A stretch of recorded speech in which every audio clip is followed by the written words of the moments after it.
manusia untuk beribadah kepada Allah. Penghalang ibadah manusia kepada Allah ada 4, tidak lebih dan tidak kurang, kata Imam Al-Ghazali. Yang pertama, yang paling besar penghalang adalah dunia. Dunia itu sesuatu pekerjaan ataupun usaha yang tidak bermanfaat sama sekali untuk akhirat. Apapun yang kita kerjakan kalau tidak bermanfaat untuk akhirat, itu dunia. Walaupun terkadang pada ibadah itu yang kita kerjakan tidak menjadi manfaat untuk akhirat, seperti kita beribadah tidak ikhlas, ini dikembalikan kepada dunia. Ataupun kita berusaha, walaupun kita katakan itu untuk mencari nafkah, untuk memenuhi nafkah diriku dan keluargaku, kita lihat usaha dan pekerjaan itu bisa menghalangi ibadah kita kepada Allah ataupun tidak.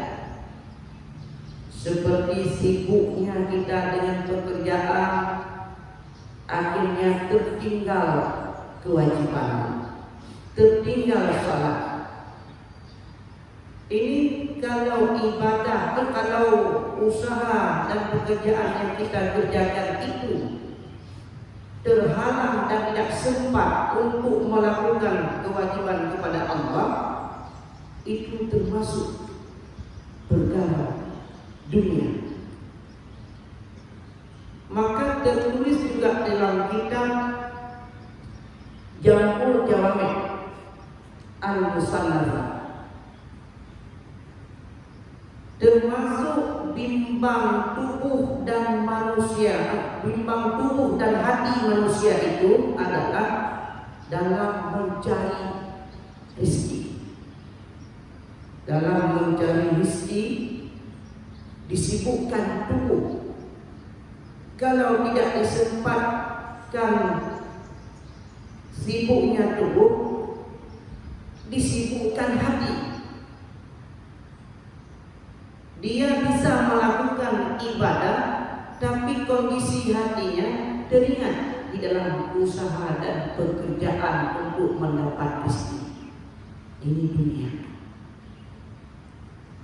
Danyo dan sembahyang ataupun tablet,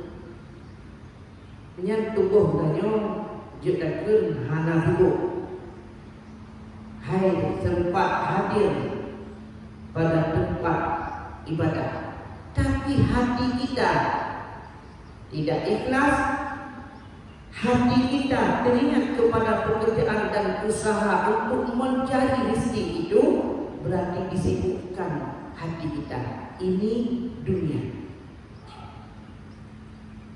Maka penghalang yang paling besar yang pertama sekali adalah dunia. Bahkan di dalam cerita juga ketika kita dikuburkan,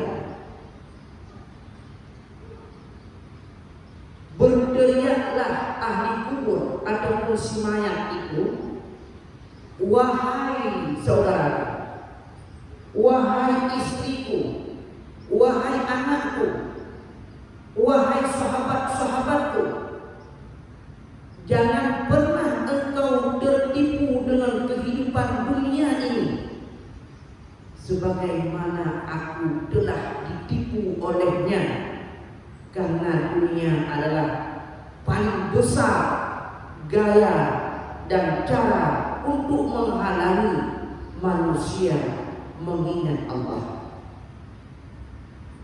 Yang kedua, kata Imam Al-Ghazali, penghalang ibadah manusia kepada Allah, syaitan. Syaitan selalu mengajak untuk berbuat jahat. Alam a'had ilaikum ya bani Adam an la ta'budu syaitan innahu lakum aduwwun mubin. Ketahui olehmu, wahai bani Adam, manusia, jangan pernah sekali-kali kamu menyembah syaitan. Artinya mengikuti langkah syaitan, perbuatan-perbuatan maksiat dan mungkar kepada Allah. Innahu lakum aduwwun mubin, kata Allah, sesungguhnya benar-benar syaitan itu musuh yang nyata bagimu. Walaupun kita tidak melihat syaitan itu, tapi dia musuh yang nyata. Bagaimana kita tidak mengikuti langkah syaitan? Itulah kita tidak meninggalkan perintah Allah dan tidak melakukan larangan Allah. Ini sudah termasuk tidak mengikuti langkah-langkah syaitan, karena dia musuh kita yang selalu menggoda kita untuk melawan perintah Allah. Yang ketiga, kata Imam Al-Ghazali, penghalang ibadah manusia kepada Allah itu manusia yang lain, termasuk teman kita sendiri, termasuk terkadang guru yang salah kita pilih, ataupun keluarga kita. Dengan keluarga kita, sahabat kita, guru yang salah kita pilih, sehingga kita jauh dengan Allah, bahkan dapat menyesatkan kita di dalam ajaran yang benar, dapat meninggalkan taat kita kepada Allah. Hana mangat, terkadang hana mangat kai pakat, terkadang hana mangat ruh dating, berbagai alasan hana mangatnya dikarenakan kita sudah terlalu dekat dengan manusia itu, maka manusia itu juga dapat menghalangi kita beribadah kepada Allah. Yang terakhir, yang keempat, nafsu. Nafsu yang paling dekat dengan kita, bahkan ada di dalam diri kita. Setiap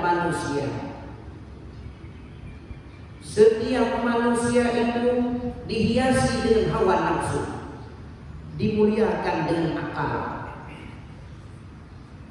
Ini ada sejarahnya. Allah menciptakan kedua hal itu, akal dan nafsu. Yang mana akal setelah dijadikan oleh Allah, dipanggil, bertanya Allah kepada akal, ya akal, wahai akal, man anta wa man ana, siapa engkau dan siapa aku? Faqala akal menjawab, anta rabbi wa ana abduka, engkau ya Allah Tuhanku dan aku hamba. Mulialah engkau wahai akal. Kemudian Allah memanggil nafsu, wahai nafsu, siapa kamu dan siapa aku? Nafsu menjawab, engkau, akulah aku. Nafsu menjawab, kamu ya kamu, aku ya aku. Tidak seperti yang dijawab oleh akal. Akhirnya dihukum, disiksa nafsu dalam neraka ratusan tahun disiksa. Kemudian dipanggil lagi nafsu, wahai nafsu, siapa kamu dan siapa aku? Masih dijawab oleh nafsu, kamu adalah kamu, aku adalah aku. Disiksa lagi ratusan tahun oleh Allah 2 kali. Kemudian dipanggil lagi, Ketiga, disiksa nafsu dalam neraka lapar. Tidak diberi makan, tidak diberi minum. Dipanggil lagi oleh Allah setelah disiksa dengan neraka lapar. Siapakah kamu nafsu? Nafsu menjawab, Anta Rabbi wa ana abduka. Lemah nafsu dengan makanan. Maka hikmah itu dari puasa. Kita menjaga makanan dan memelihara makanan.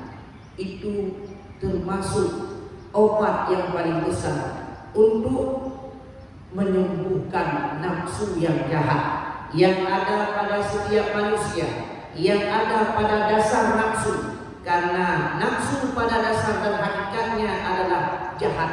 Innan nafsa la ammaratun bisu, kata Allah. Sesungguhnya nafsu itu selalu mengajak untuk berbuat jahat. Hud ketanyo untuk ubah ibadah. Hud ketanyo galak bak buat maksiat. Nyan hud nyan yang jahat. Kita tahan benar-benar. Tidak kita ikuti nafsu yang jahat itu, maka dia akan semakin lemah. Maka menanglah kita di dalam melakukan ibadah. Nafsu yang ada pada setiap manusia yang selalu ingin melanggar aturan Allah, dia termasuk penghalang ibadah manusia kepada Allah yang keempat. 4 macam penghalang ibadah yang telah tertulis di dalam kitab Minhajul Abidin karangan Imam Al-Ghazali menjadi pelajaran bagi kita semua supaya kita menjaganya. Yang pernah tertipu dengan penghalang-penghalang itu, supaya kita mudah di dalam melakukan ibadah kepada Allah.